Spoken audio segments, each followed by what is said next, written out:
Yeah, well, when I got involved, first there's a questionnaire, so I had to lie about not taking other drugs, because one of the things was, you shouldn't be on taking pot or whatever.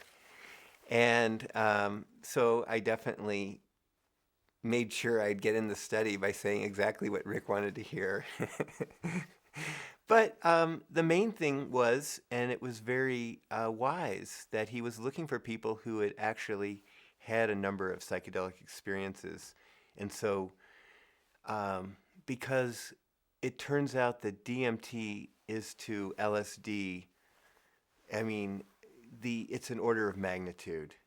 And LSD in the last 10 and 15 years has been distributed in very small amounts, 60 and 70 micrograms as compared to the 800 window panes of yore.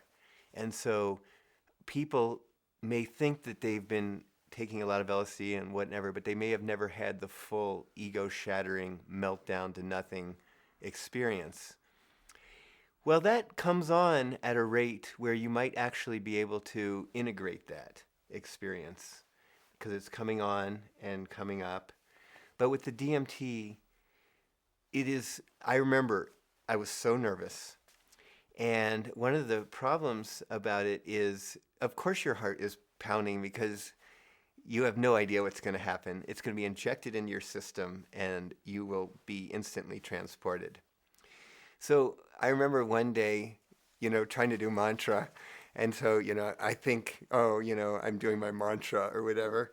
And then it was so funny because the first thought that came to my mind when the DMT hit was, you pathetic little creature. You think you can control your mind with a mantra?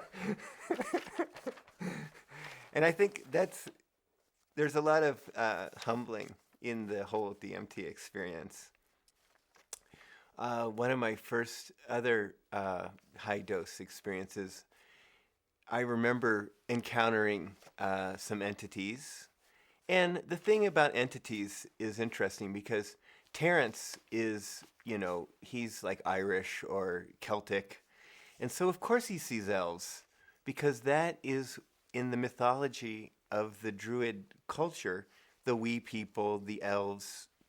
So that makes sense that that is the cultural lens. We're talking about something that's ineffable here, something that is beyond our waking state. And so I believe that everybody applies their cultural lens. And I have a long history of studying yoga and definitely comparative religion. So I was able to sit around and listen to everybody around the circle saying, it's definitively the aliens. Well, that's because they're into SETI and they believe that they're aliens, and so of course they saw aliens.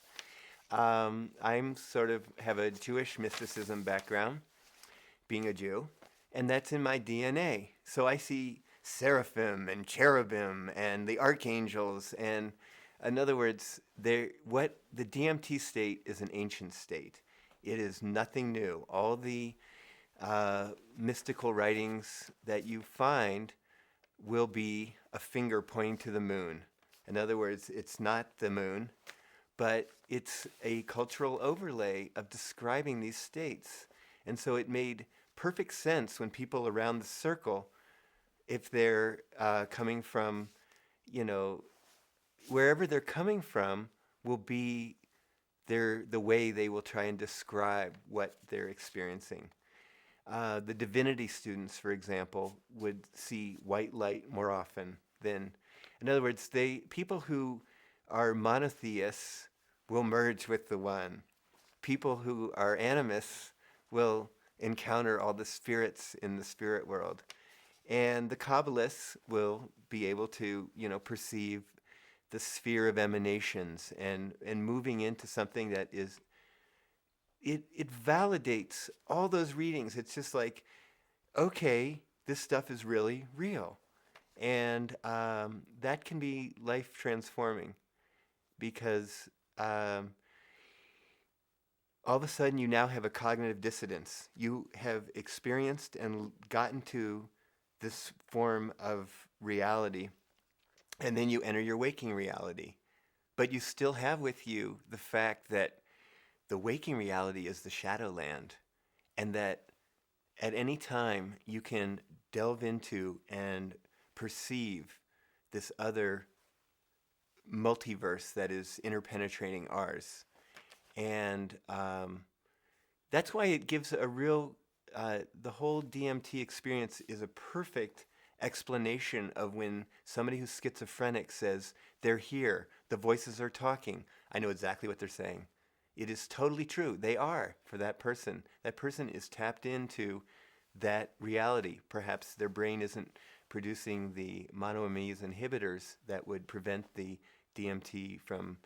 So basically, what the schizophrenic is experiencing out of control is the state that mystics are seeking, that yogis spend so much time meditating for. Stand on your head and you will activate your pineal gland.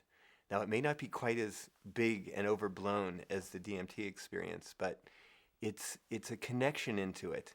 And that connection destroys your notion that you are an individual. It basically reawakens the fact that we're in this dance that we're creating and manifesting, and that it brings back your own personal responsibility for the way you're perceiving the world, because you're actually creating the world with your thoughts and feelings, is sort of my take home from this, from what I've been learning from this.